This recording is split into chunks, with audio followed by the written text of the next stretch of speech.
Dillian the Body Snatcher right here. It's a champ. Big up to Sporting Icon. Subscribe. Otherwise, I might pay you guys a visit. Right, so the rankings for the heavyweight division are out. And this is on BoxRec, of course. Now, I use BoxRec because if I just use WBC, WBO, WBA, IBF, we know that some of these are kind of rigged in some ways. Where, for example, the WBO will favour Frank Warren fighters and Bob Arum fighters. The WBC will favour PBC fighters, and everything else is up for grabs. So I thought that would do BoxRec, which is allegedly an unbiased ranking system. They have like their own point system, so they can't be swayed, they can't be bought or anything like that, because they don't, or they're not beholden to anybody.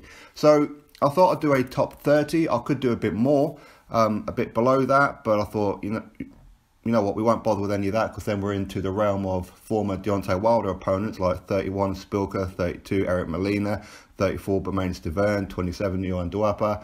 But I thought we'll just do top 30. So anyway, the new rankings are from number 30 is Manuel Charr, who is the WBA regular champion, unless of course he's been officially stripped right now. I don't know. We know that he did fail a PED test.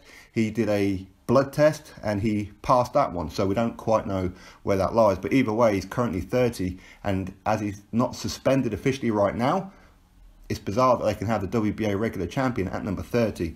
And number 29, Michael Hunter. Now, I don't know if this has been updated since he beat Martin Piccoli the weekend.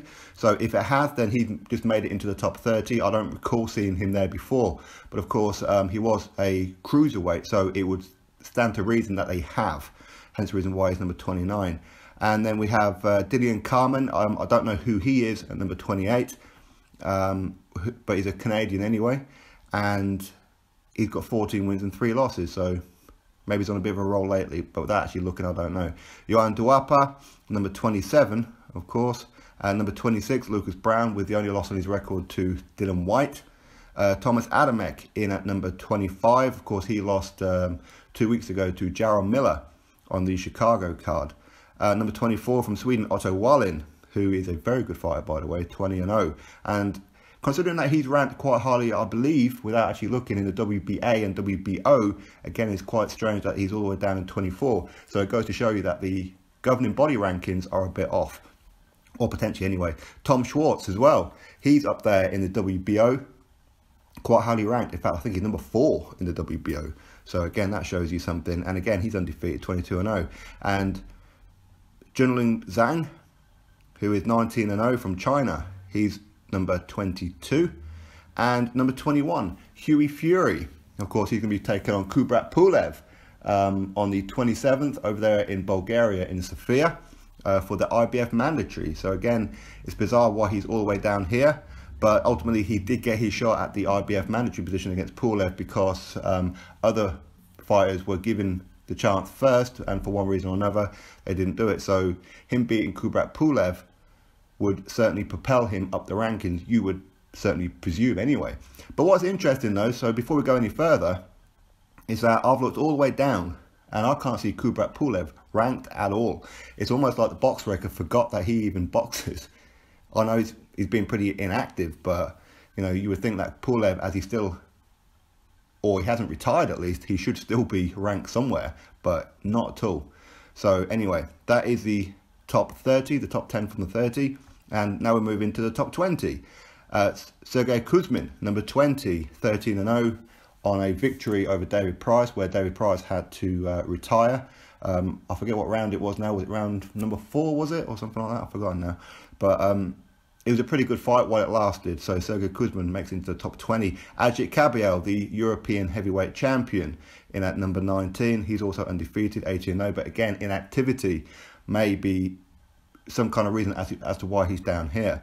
Andy Ruiz Jr., the Mexican-American, in at number 18. Andy Ruiz Jr., his only loss was when he took on Josie Parker for the vacant WBO World Heavyweight title. But again, inactivity has certainly harmed the rankings, but since he's come back, he's won every fight since. And Robert Helenius as well. He's at number 17.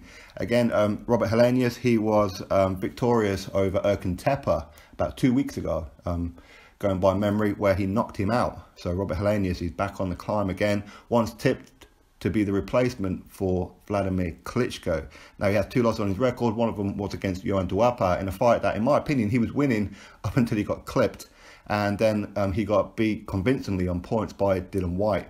But since then, he's come back in a very tough fight, by the way, when he went to Germany to fight Erkan Tepe and then knocked him out. And Filip Hrgović in at number 16. This young man, 6-0. So not many fights under his belt, yet he's ranked quite highly. So whatever it is that he's done, BoxRec are impressed with him. Because again, it's not always about just getting a victory. It's about who did you beat to get there. And this is probably why Hrgović is there with only six fights under his belt as well. So this young man, very, very new into the pro game, is ranked fairly highly as well from Croatia.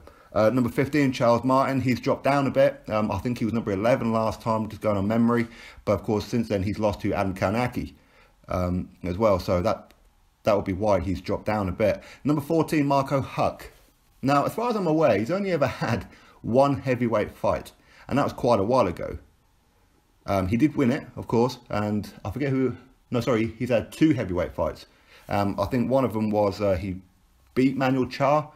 Please correct me if I'm wrong. I've got no notes in front of me, but I believe that he beat Manuel Char, but lost to Povetkin. Will I be right in saying that? Either way, he's number 14. Number 13, Christian Hammer.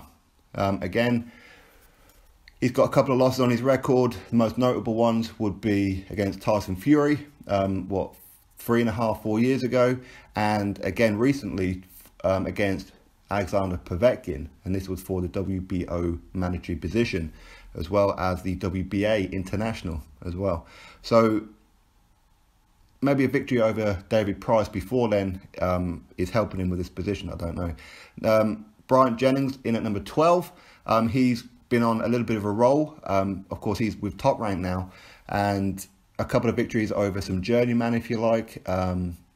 But inactivity again may have cost him this. Of course, he lost to Vladimir Klitschko a couple of years back there, and then straight afterwards he lost to Luis Ortiz. And Dereck Chisora in at number 11, and I believe he was ranked a bit higher than that before. I believe he was actually number 10, but again, I could be wrong. I'm working purely on memory, so do forgive me, but Dereck Chisora is ranked number 11. Of course, he could well be taking on Dillian Whyte next.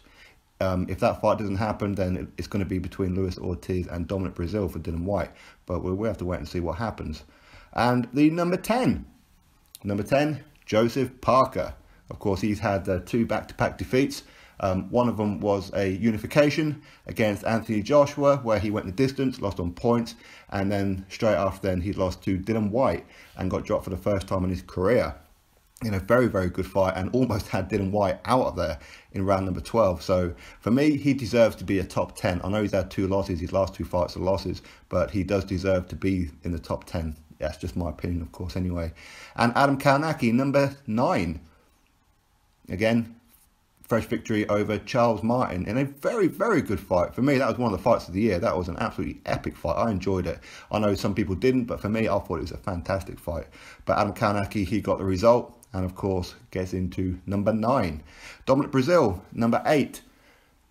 He's the WBC mandatory after beating Eric Molina. Again, this was one big kerfuffle by WBC, and I'm saying kerfuffle just to not offend anyone, but Dominic Breazeale, number 8, inactivity, severe inactivity. Is he waiting around for Wilder? Don't know what he's doing, but hopefully he gets out soon enough. Number 7, Luis Ortiz. Of course, in his last 2 fights, he lost to Deontay Wilder, where he got stopped, and his last fight with Razvan Kajanu as well, where he knocked out Razvan Kajanu. And again, it's going to be between Luis Ortiz and Dominic Breazeale fighting Dillian Whyte if Dereck Chisora doesn't sign. I think today is the deadline for him, but we'll have to wait and see. But Luis Ortiz maintains a top 10 position. Number 6, Dillian Whyte.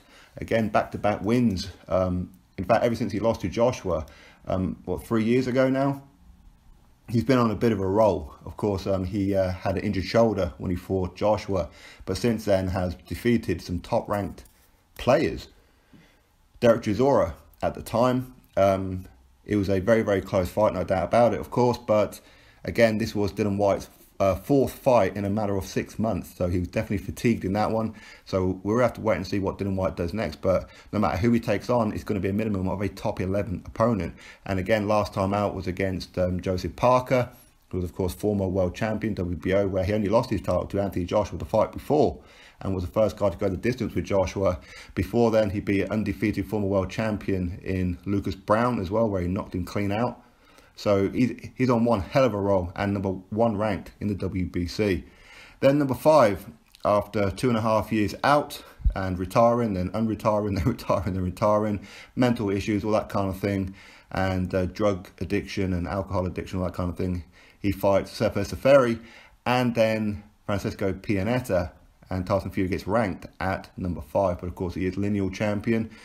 Is he lineal champion because he hasn't been fighting? That's why he hasn't lost? We don't know. Is he still the same Tyson Fury? Again, we don't know. We'll find out on December the 1st against Deontay Wilder. So Tyson Fury in at number 5. Number 4, again, it may surprise some people. Big baby Jarrell Miller. Fresh on a victory over that Polish guy, which I've forgotten his damn name. I'll click back real quick. Sorry, bear with me. Thomas Adamek. I don't know how I couldn't remember that name. Of course, former cruiserweight himself. But Jarrell Miller just beasted Adamek. Again, that was on the Chicago card. He does have very good victories over Marius Wack and, of course, Johan Duapa as well. So he's fighting some pretty good competition. Not the best around, but he does seem reluctant in taking on the likes of Dillian Whyte and other top names like Andy Ruiz Jr. and that as well has been calling him out. But we'll have to wait and see what happens with big baby Jarrell Miller next. But he's in at number 4. Again, a lot of people may agree with that. Some people may disagree with that. Some people may say that Luis Ortiz, Dillian Whyte, Tyson Fury, Breazeale, Joseph Parker, all these top guys here may be above Miller. But, you know, BoxRec, they work on a point system. Jarrell Miller gets number 4. And Povetkin keeps his ranking of number 3. Of course, he got knocked out against Anthony Joshua in his last fight.